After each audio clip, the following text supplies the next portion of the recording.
I was taken from the university as night closed in around us to a series of underground tunnels where I was ushered into a vehicle resembling a car, but which seemed modified for travel within the strange subway-like system. The vehicle ran on tracks like a monorail, but it was most certainly a car by design. I tried to look at the man who was driving, but there was barely enough light to see his silhouette, let alone make out any expression to show what he was thinking. All I really knew about this man was his name, Theo. He had told me that when I had met him for the first time over a year ago, long before Mark's reappearance. We had talked and shared stories, but those were tales of student life, which on his part had turned out to be fictional. Not once during the entire time I knew him did I sense any signs of preternatural power, or of a man so old he could remember Julius Caesar's birth. What I did know from my experiences on that cool November night when Mark had reappeared is that Theo had played at least some part in what had happened to my best friend. When Mark's eyes met Theo's, despite the cold, unfeeling look, I could see that there was trust and respect exchanged in their glances. They knew each other well, and I knew it was Theo who had led both of us to the same place on that night. Any feeling of doubt surrounding him and his intentions disappeared, because I knew if he had managed to gain Mark's trust, this was a man worthy of mine. As I sat beside him I couldn't bring myself to ask about his own history. I didn't know what this man was capable of, nor did I want to anger him in any way. I knew from his tone of voice that I would only be told what he would allow me to know. If there were questions left unanswered, it would be because it was in my best interest that they remain unknown. When the vehicle pulled up we made our way back out of the tunnel at the nearest exit. I felt unnerved when I stepped out onto the surface to see that the sun was only just beginning to set in the sky above, creating a blanket of deep purples and reds within a golden trim that hung above our heads. Had time been reversed? Maybe the journey through the tunnels had taken a whole day, even though it only felt like minutes. We walked along the banks of a huge lake, so large I could barely see the other side until we came to a small cabin, which appeared to have been painted with a fresh coat of white only recently. Theo pushed the door open to reveal a dark room, with only a single candle as a source of light. I stepped inside and looked around. It was hard to see anything, but through the darkness I could see a chair covered in cobwebs in one corner, and a small set of drawers against one of the walls. The rest of the room was empty. I looked toward Theo, and despite the poor light I knew he was smiling. He pointed to a small porcelain statue on the mantelpiece, above a fireplace that had probably not been used in a generation. He pushed the head of the statue down so it disappeared between its shoulders. The sound of chains rattling, followed by a loud bang and a creaking noise much like how I imagined the gate on a medieval castle would sound as it lowered to the ground, creating a bridge over the moat, filled the room, disturbing the dust that lay across the floorboards. I stood looking at the wall waiting for something to happen, for it to open and for something to appear behind it. Instead, I felt the floor beneath me beginning to move. I looked down at my feet. They felt as though they were stuck to the wooden floor as it slowly carried me backwards. In front of the fireplace the floor gave way to a solid staircase lit by the flames of a lantern. Theo chuckled, pointing to the stairs, and waited momentarily before disappearing into the floor. Fear got the better of me. I had no idea what was at the bottom of that staircase, and I didn't know if I really wanted to find out, but as I looked around at the room my skin began to crawl. A strange chill filled the air as a tennis ball-sized spider worked its way around its web in a corner. The unknown was more appealing than the option of staying in the room. I ran for the stairs. Theo was waiting for me at the bottom. He led me through a doorway into a large room with no lights, not even a candle to show the way. I could see nothing, not even my own hand in front of my face, but I could tell that the ceiling rose high above our heads, and that the walls were far apart from the echo of Theo's footsteps as they moved away from me. Not wanting to be left alone, I followed the sound. As my eyes strained through the darkness, I realized there was a glow illuminating Theo's skin, so I could see the outline of his body moving across the room. He reached the far wall and pushed a button which opened another doorway. It wasn't until I stepped through it and stood beside him that I realized we were in a huge metal lift. He looked at me, pressed a button, and we quickly descended. "Where are we?" I asked, hesitating. "We're at my headquarters," he replied calmly. "Headquarters? This is where I live, where I do all my work. How far underground are we? Are we alone here? Will you stop worrying? Nothing is going to happen to you. We're deep underground, going deeper until we reach our destination. There are dozens of people here, but most of them won't rise until much later." His last words did nothing to calm my nerves. I decided not to ask any more questions as the doors opened. I strained to see what was outside, struggling to look out over a space that had just two sources of light, both on the far side. I took a step out of the lift but was stopped by Theo as he clasped a large hand around my arm and held me back. "Be careful," he said. "Stay close. It's dangerous here." He held onto my arm as he stepped out of the lift himself and moved slowly to one side. "What do you mean, dangerous?" I asked. "There are some steep drops that could kill someone like you if you aren't careful. Make sure you don't lose your footing and fall into them. Follow me closely." I wondered what kind of drop he was talking about that would warrant such a caution. He stopped suddenly, placing a hand on my chest to keep me still. I heard the soft sound of running water, but I wasn't sure where it was coming from. Theo slowly moved his hand from my chest and used it to pull a lever positioned on the floor in front of us.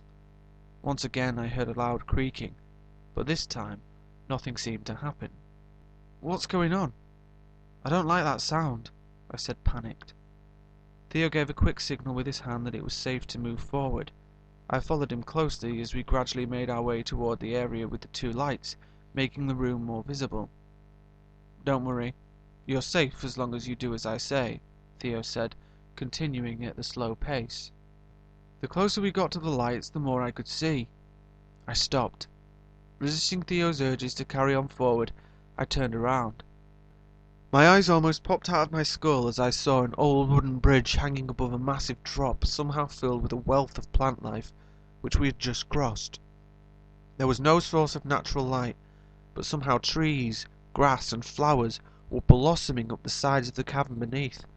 The small forests and meadows were broken only by the flow of two fast-moving waterfalls, sending crystal-clear water plummeting into the void. "How is that even possible?" I asked. "After what you've seen, you ask how that is possible," Theo laughed.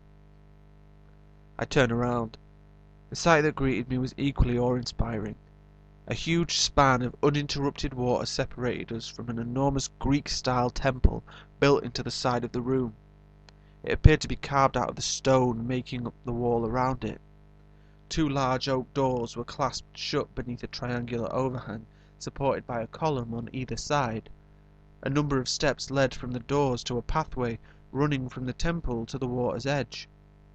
On either side of the steps was a statue of a Minotaur. The lights I had seen from afar were not ordinary lights, but were instead gigantic flames billowing from the mouth of each enormous beast. We moved forward slowly, stopping by the water's edge beside a small column with a button set into the stone. Theo pushed it and pointed to the water. "What am I looking at?" I asked. "Just watch," he replied almost angrily. Two railings appeared through the water, followed by a platform that rose in front of us, creating a bridge. The technology and engineering that went into building this headquarters was unbelievable. The architect deserved a medal. Theo pushed against my back, urging me forward onto the bridge. I took hold of the railing and slowly walked across the metal platform, taking in the sights that surrounded me, wishing I had my camera so I could capture the scene. When we reached the other side of the bridge, it lowered back into the water, once again leaving nothing between the two pieces of land but the lake. Finally knowing I was safe, Theo left my side, walking up the steps to the oak doors, where he produced a large bronze key from his pocket and placed it into the keyhole, unlocking the bolt on the other side. A loud clanking noise echoed around the front of the temple as Theo pushed the doors open to reveal a massive room filled with books. "Come on," he said, motioning for me to join him. I headed up the stairs into the largest library I had ever seen. The rows of shelves must have continued back for hundreds of meters. Taking another step into the room, I saw a small flight of stairs built against one wall. They didn't lead to a temple or building or room. Instead, they led to a platform where a throne sat alone in all its majestic glory. On the opposite side of the library was a huge window through which I could see a sunlit landscape. I walked over to it, looking out to see the side of a mountain range covered in forest. I had never seen a sight like it before, and certainly not in England. Looking out, I saw that the window was set into the side of one of the mountains and overlooked a valley filled with luscious green trees. Dotted randomly in small patches of the valley were a number of buildings, each with smoke rising from their chimney. Down in the depths was a huge lake filled with the clearest blue water. But my thoughts were interrupted when I had another puzzling thought. When I left the university building, the sky overhead was dark. Coming out of the subway system in front of the cabin, the sun was only just beginning to set. Now, looking out of this window, the sun was still bright. It can't have been later than the early evening. I turned around to see Theo staring at me. For the first time I could see the dark blonde hair that fell to just below his shoulders. I saw the sparkle in his deep blue eyes and the thickness of his well-trimmed beard. I noticed how well he was dressed, wearing a white shirt beneath a black pinstripe suit. He looked like a businessman, with an important job to do. I just wished I knew what that job was. Before I could even ask a question, he started to laugh. He pointed to the shelves of the library, and still chuckling, said in his deep voice, "Everything you want to know, everything anyone could ever want to know, is held within these walls. Look around and see what takes your fancy. All the secrets of the world are told in the books that line these shelves, as are the answers to your questions." He turned around and headed for the door. I took a step forward, wanting to stop him from leaving, but he stopped me himself by holding up a hand as a sign for me to stay where I was. He opened the door, holding it still. "Look around, Ben. You're completely alone. There's no one here to interrupt you, scare you, or do anything to you. You've been obsessed with knowing what happened to Mark for the last 9 months. You've driven yourself mad trying to figure out everything you don't understand about what you've seen. All the answers are here. Take your time and enjoy it. I'll be outside if you need me. Just call." "But where is Mark? I thought he'd be here ready to tell me the story himself," I almost pleaded. "I don't know where Mark is. The last time I saw him was when you saw him, when he was swallowed into the ground. If he's going to appear to anyone, it's likely to be you. But for now, I know he's left something in this library that will answer all of your questions." He walked out before I could say anything else, the heavy door slamming behind him. I looked around, wondering where to even begin. With so many books in so many rows, I doubted I'd ever find the answers I wanted. I walked over to the nearest aisle, looking at the covers of at least 100 books, scanning the spines for the titles. Each was etched with the name of a historical figure, from Ramses the Great to Cleopatra, all the way to Jack the Ripper. The books didn't appear to be in chronological order, or in alphabetical order either, but there was a book for every person I could think of. Not knowing where to start, I just ran my hand along a series of books, to see which one I got a feel for. As my hand reached the final book, I looked over toward the window. Something caught my eye. I ran to the opening to look out as a huge bird flew past with a howl. My throat went dry as I realized I was looking out at the legendary phoenix. I turned back into the room, deciding to take my mind off all these strange occurrences by losing myself in one of the books. As I moved toward the nearest shelf, I noticed something on the desk beside me. A gale of dust was swirling on the table. I was mesmerized as something appeared to materialize inside the mini tornado. A moment later, the dust settled back on the table as though it had never moved. On top of the layers of dirt lay a large, red, leather-bound book. My curiosity led me over to the desk. I placed a hand on the book to feel the quality of the leather against my skin, and ran my middle finger over the embossed writing etched on the cover. There were 4 words written in perfect golden letters that stood out against the ruby-coloured cover. I picked the book up from the table and held it in my hands, staring down at the words as they stared straight back at me. A chill ran over my body as I read those 4 simple words over and over again in my head before I tinily took a breath and managed to say them out loud. The Angel of Darkness. I pulled open the cover and quickly skimmed the first few lines typed on the first page. My mind was overwhelmed with all kinds of different thoughts. I closed the book and placed it back down on the table. My knees felt weak as I recalled the last time I'd heard those words used together, back on that November night. I had to steady myself on the desk. As my mind cleared and my desire for answers returned, I picked up the book and opened it to the first page again. There, I began to read.